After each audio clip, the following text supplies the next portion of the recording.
the tribes were in a bit of an uproar with the district, came and met with her, looked over the budgets. And there was this like chronic budget shortfall, and the tribes were kind of shocked at the annual operating budget of the school district. It was kind of like, oh my gosh, this needs to be addressed bad, like, and kind of was sharing how the tribes are doing with hiring grant writers, making this focus. And if we have this chronic budget problem, then that seems like something that we should be addressing. So I mean, that's one thing I'm wondering, like, since those meetings, like, how many grant writers have been hired to address this? Like, if finances are the data-driven decisions that we are making, then have we really addressed that, or are we just like always waiting to then cut some more? And I know I saw that it's like being shared. It's not just like Orleans only getting cut. There's other cuts going on too, but I would just say if this thing at Orleans is really working for the students, for the community, then it bolsters the high school too. When we send our kids, we're sending them right to here. They're not going elsewhere. They're coming right here. For them bolstering right here on the community. So I just think it'd be a shame to mess with something that's working so well for the students and for the community. And yeah, I think it's a beautiful thing. So yeah, if there's like, I don't know what the reserves are looking like, but if there's reserves that we have access to, if we have other grants we have access to, we just know it would make sense to me that we, focus on what's working, and like, instead of taking away from that, maybe attempt to mimic what's going on, what we have going on, like, oh, okay, well, what's working here? Let's try to do that. Anyways, thank you guys. Thank you very much. So I'm sorry, I gotta take a quick break here. Do I have a motion to approve the agenda? Who seconded? I have a motion, a second to approve the agenda. All in favor, say aye. Aye. Approved. I'm sorry, I apologize. I skipped right over that. So then we'll have next, how about Crispin King?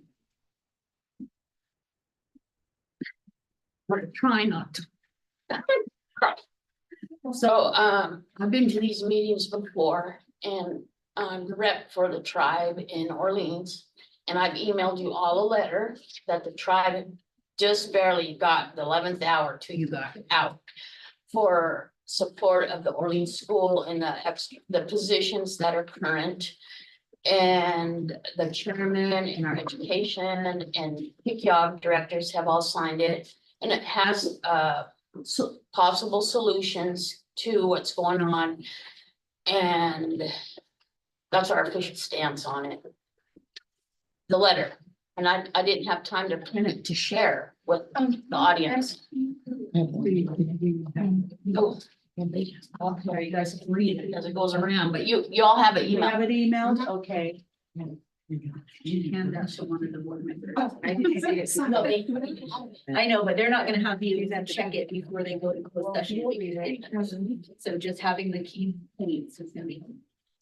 Well, that's our official stance, and we hope that you hear us and it's reflected in the meeting minutes as a government to government decision. Thank you. Thank you.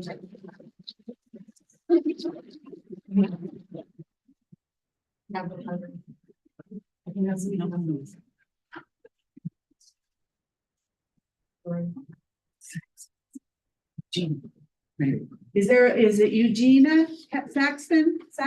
Yes. I'm sorry if I mispronounced your name. That's fine. So yeah, Can you say your first name? So it's Eugenia. it is Eugenia? Yes. Thank you. So yeah, I come to advocate for Clarissa. Again, it kind of goes off of what, the rest have been speaking. She was an elementary school student. She went on, got her master's degree, come back and teach in her community. So removing her from a place that she went to basically come back and support, like, I mean, I personally don't feel that it's right, but I mean, just coming to speak what I think to you guys. So yeah, it's being here for. Thank you.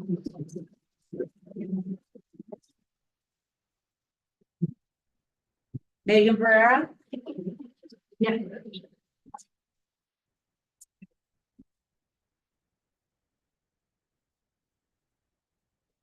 I have a whole speech written, but I'm gonna kind of cut it short. I don't want to make it too long, because I think a lot of people have a lot to say about listening to their own as a community. So I'll just do the highlights real. But my name is Megan Vieira. My daughter is currently enrolled in Orleans Elementary, and my son went through Orleans Elementary and is now going to Hoopa High.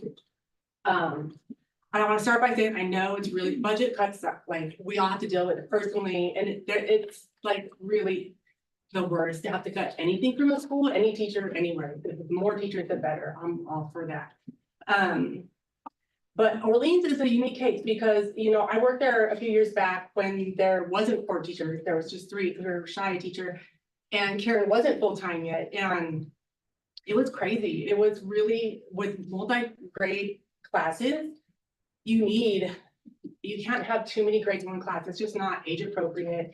And it's just too much to ask of one teacher to have 2 or 3 grade levels per classroom, from having to like prepare lessons to having to carry them out and have in different groups. It's just a lot to ask for each teacher, and to lose a teacher on a system that, now that Karen has got it up and running, it's running really well. And these kids are really successful.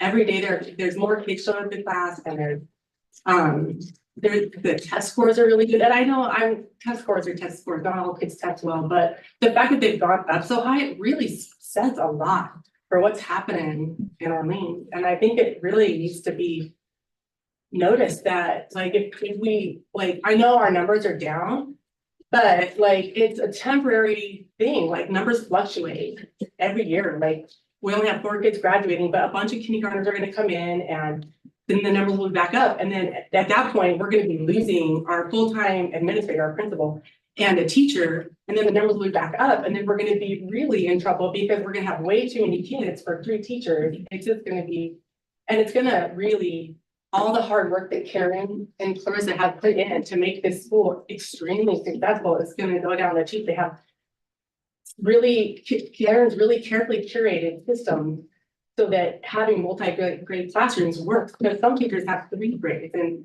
it's enough to just have 2. And so if you have this structure in place that's really working, and this is dismantle it temporarily when the numbers will be back up, this is there's a lot of kids in the community. It just really seems crazy, really, to mess with the system that's working so well. I mean, and I know it's hard with the budgets. I just say that, and in the end, the only people that suffer are the kids. The kids are gonna lose out. And I mean, really, anyone loses out when any teacher is fired, but in the system that's working, I just don't see why it should be.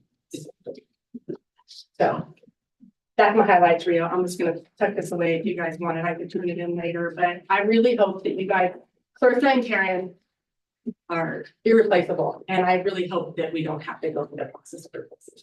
It would be impossible.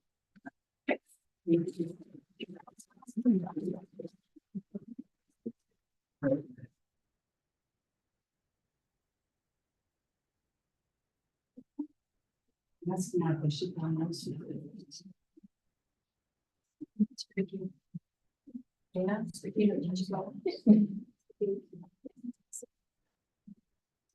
Hi, I can stand over there.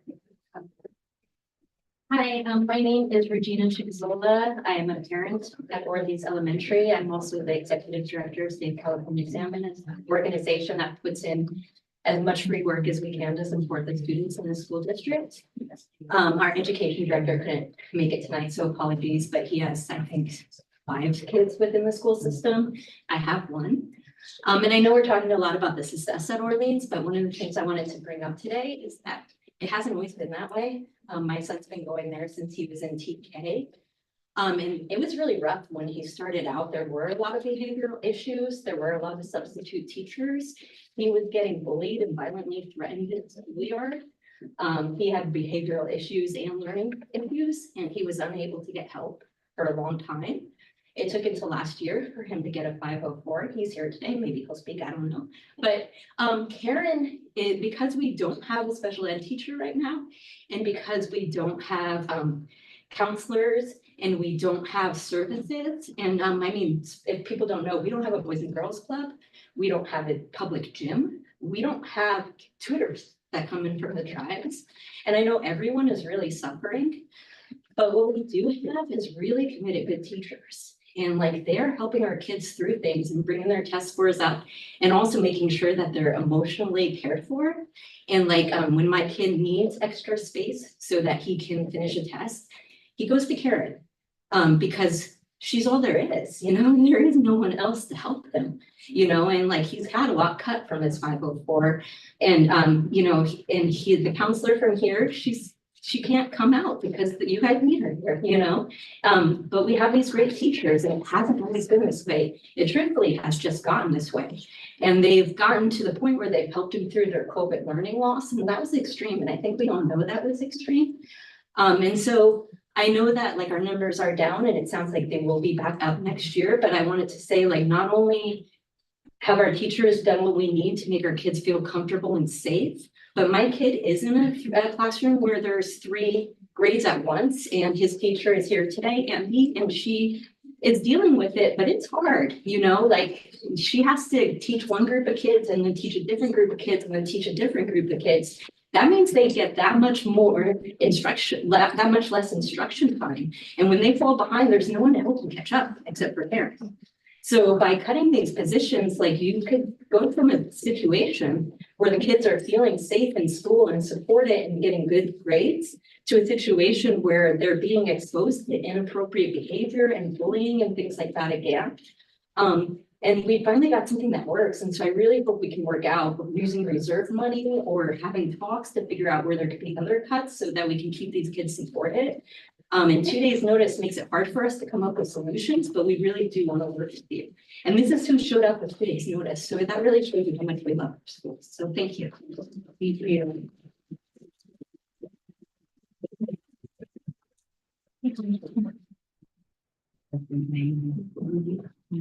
Maybe Preston Donahue.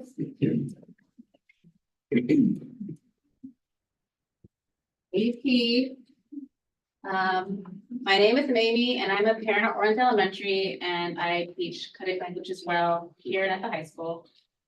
Professionally, I'm a children's therapist. I am not representing my agency today, but I am speaking as a parent.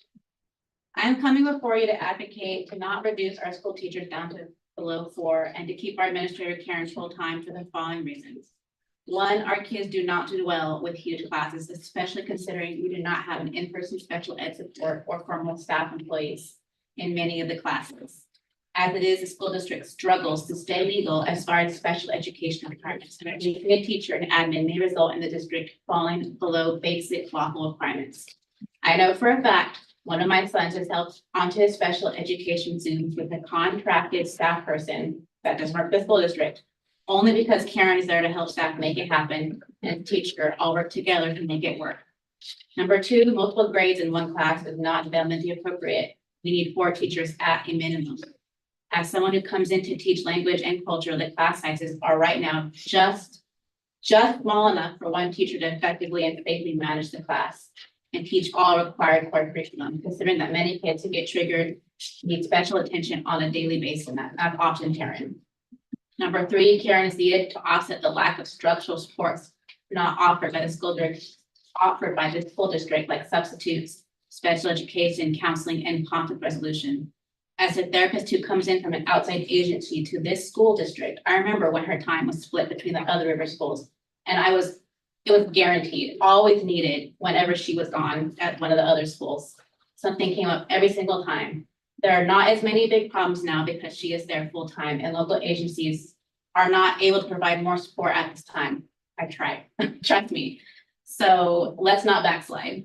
Number 4, Orleans Elementary is not the only option for students in Orleans. We are able to go to a smaller school, not very far away in Siskiyou County, that has small class sizes and an on-site full-time administrator. This school is out of district, so students going there would be a loss bottom line for the school district. Withholding out of district transfers is not going to deter parents from making whatever decisions they need to make for the best interest of their children, which is their right as parents. Many parents transferred their kids to that school already to be with a teacher who was a local, who grew up here and knows this community well, and are deeply invested in our ways and culture.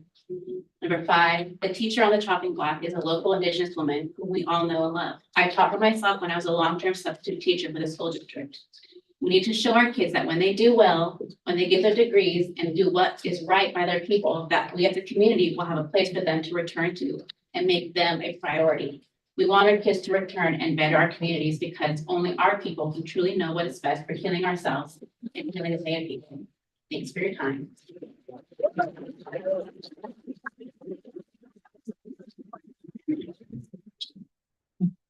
Mary Campbell.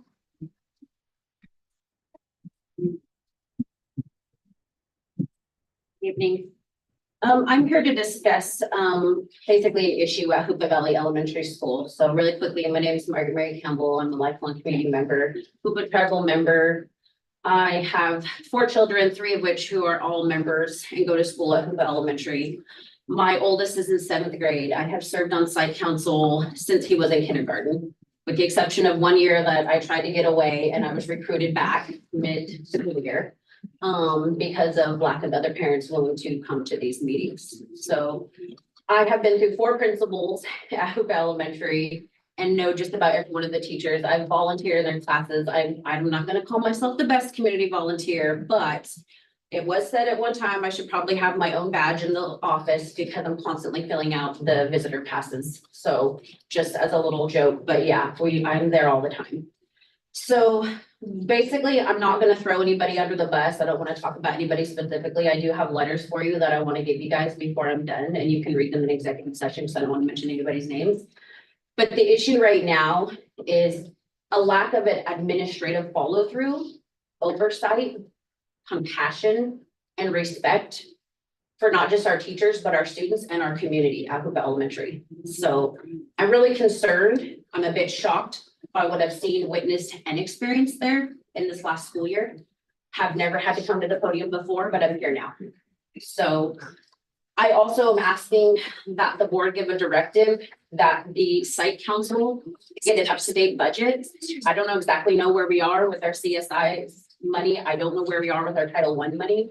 What exactly has been spent, what hasn't been spent. So we need that be updated. I also would love if they would give myself or somebody else on the site council, I'm not an administrator, I am the co-chair, one of the chairs, maybe you want to give it to her, but access to the document. We can't even manipulate the document right now on site council to get work done. So you guys don't even have an actual updated site council plan from our school right now. And that's not due to lack of people coming together to trying to meet. We've just been met with numerous roadblocks. And so I also would love to ask, I know last year Scotty was brought in at the 11th hour. Sorry, Scotty, I'm gonna throw your name up there.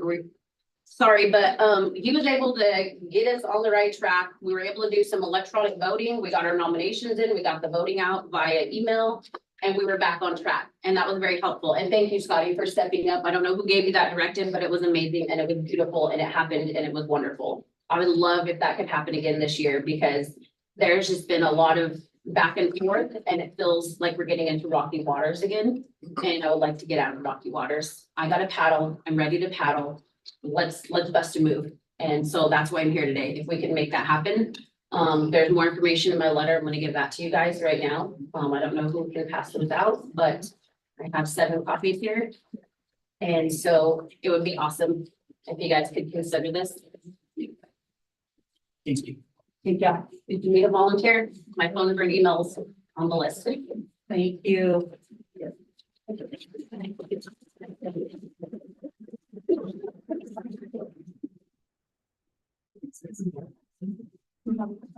Andre Butler Crosby.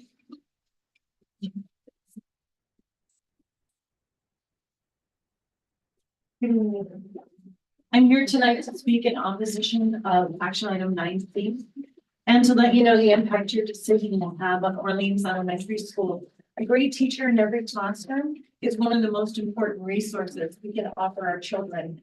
And it's not possible without recruiting, developing, and retaining highly qualified teachers and administrative staff.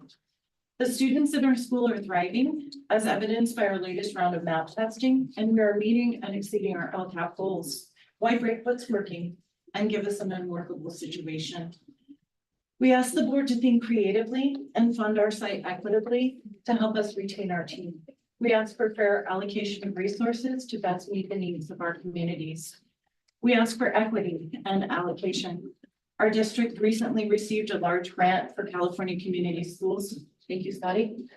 We would like to request our share of this funding to be invested in retaining a highly qualified native teacher for our upper grade classroom and a dedicated administrator to lead our team and serve our community. As a river school teacher, I've taught combination classrooms on our rivers locally for 24 years. As the 2022 Humboldt County Teacher of the Year, I know the amount of time it takes to prepare for quality instruction for a wide span of learners. I currently have 3 grade levels. I have 2nd, 3rd, and 4th.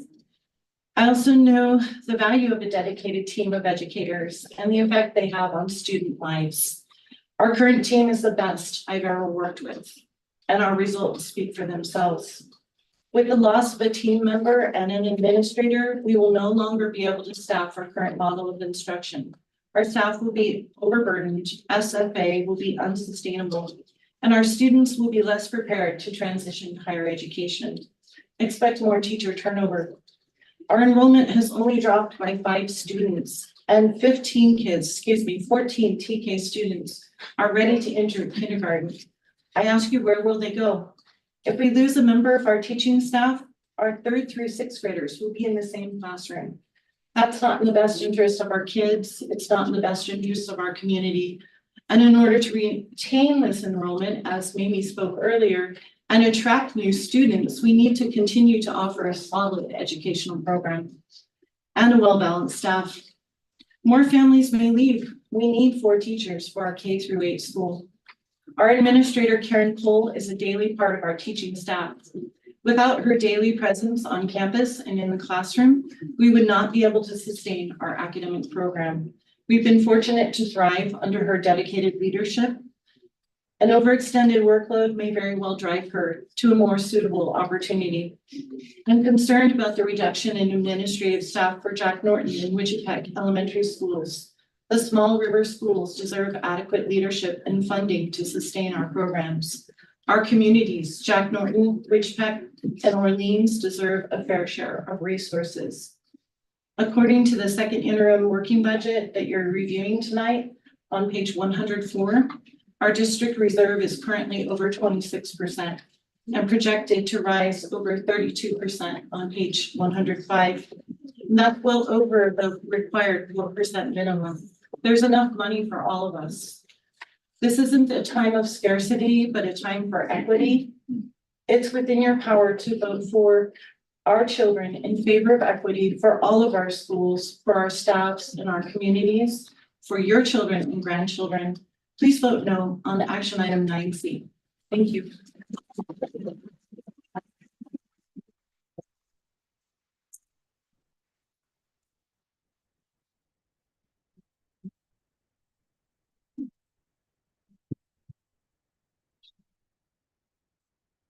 No.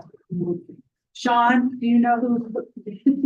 I'm sorry, I can't read your last name.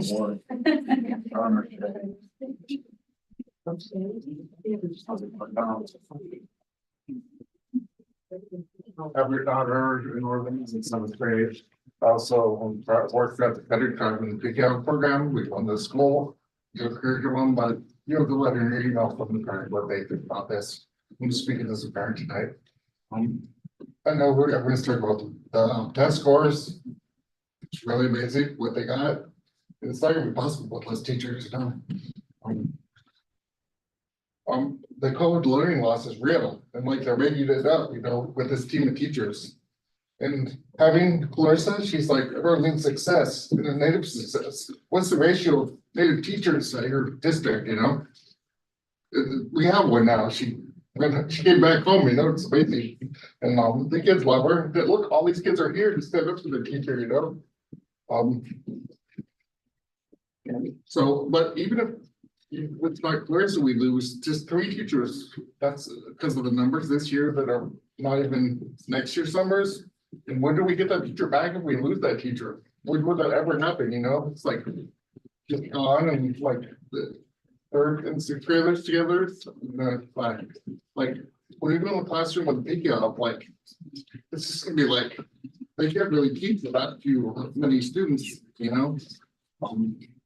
Also, yeah, like it was chaos when we had the sheriff principal with Jack Norton and Witchbeck. It's like they weren't on site and stuff would happen, like fights. And they couldn't deal with anything because they had to drive from Jack Norton. You guys know how hard that is. It's not sustainable to have not have a full-time principal there. And not, we can't lose any teacher, but definitely like Larissa. I don't know, all these kids are gonna talk, but there's a lot of these students here that are in that classroom and they're amazing kids and they do really good on their tests and they love their teacher. And I just hope we don't lose and go to 3 teachers because it's unsustainable. I don't know what else I have, but that's it.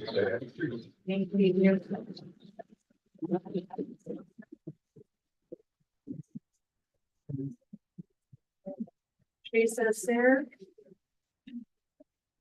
Hi, you guys. Appreciate everyone being here. My name is Teresa Spear. I'm a 30-year veteran teacher, Native teacher, and I just want to lend my support to a Native teacher who's come back home, went to school locally, came back home and is working for our district. I'd really like to see her be retained, hopefully in her position at Orleans Elementary. On another note, I would really like to ask the board and the superintendent to please work with our union. We're going to start negotiations. Superintendent threw out an idea, a proposal for us for our union, and I just want to ask my superintendent and our school board to work with us. We want to be in the market for teachers. We want to have teachers come to our district and apply for jobs. We would like to have teachers come to work for us with credentials. And we know that we're a rural school. We know that teachers coming in will have to commute over the hill. We know that there's inflation, costs of groceries, gas, you know, tires. To please work with our union. We would like our step 1, column 1 teachers to have a decent living, to be able to sustain their livelihood and to work here. So I would just like to employ you to look at raising our percent, making it equitable for new teachers, step 1, column 1 teachers to feel like they can come here and they could work here and still support their families. We are not, our incoming wage is not equitable to like Pine Palm. I mean, even small schools, we need to think about increasing that wages so that we can be competitive again. It's been a few years since we've been competitive.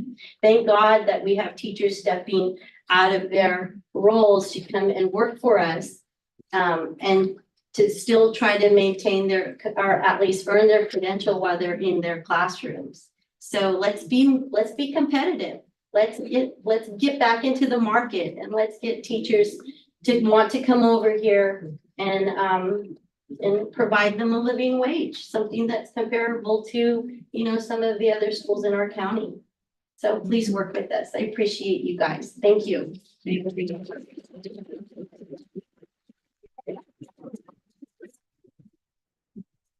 Jenny Stormy, stats?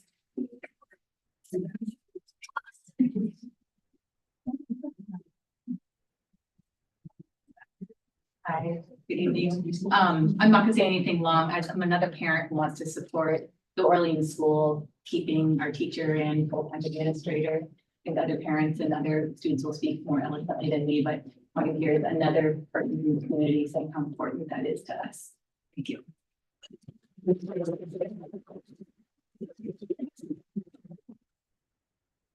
Melanie Star Gibbons? Hello. I am just a community member that wanted to address the Orleans staffing that's going on. I just wanted to kind of make a point that, you know, Orleans is doing really great things, and it's not just because of the, you know, it's not just because they have some staff there, it's because they actually genuinely care about the kids and the community there. And I think personally, having somebody, and you know, like a young teacher go and have a goal and to follow that goal and follow the dream and to keep living her dream and to pull it away from her is really not sending a good message to the rest of our children. I think, you know, she went to Orleans and she went to college. Sorry, have public spoken a minute. She went to college and her goal was to work at Orleans, and I just think it would be devastating, and it would be sending the message of, you know, don't work towards your goal because it doesn't matter that people don't care, you know? So I think it should really be something that should be considered. But also, you know, with the principal, I see, you know, from here and there, because my sister's children go there, and, you know, I see the things that they're doing, and they're going above and beyond for these kids because they genuinely care. And I really myself, I want to send my kids up there, and I've been trying to find a way to get transportation to send my kids to that school because I see the great things that they're doing. So I just think it would be really devastating to like change the dynamic. We really have something to go, you know, something good going on that we should all be striving towards, but not pull it apart. So that was it. Thank you.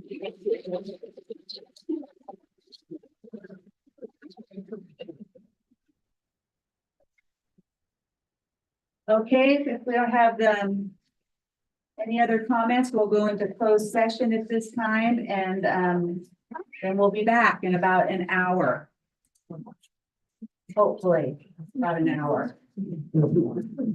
Thank you very much for coming, and thank you for all the speakers. Appreciate that.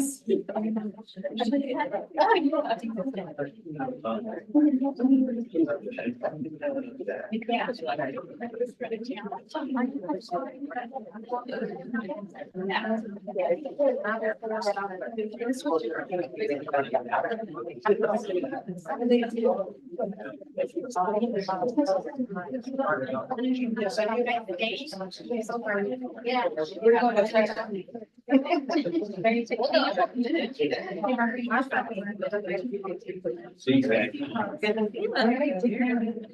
Good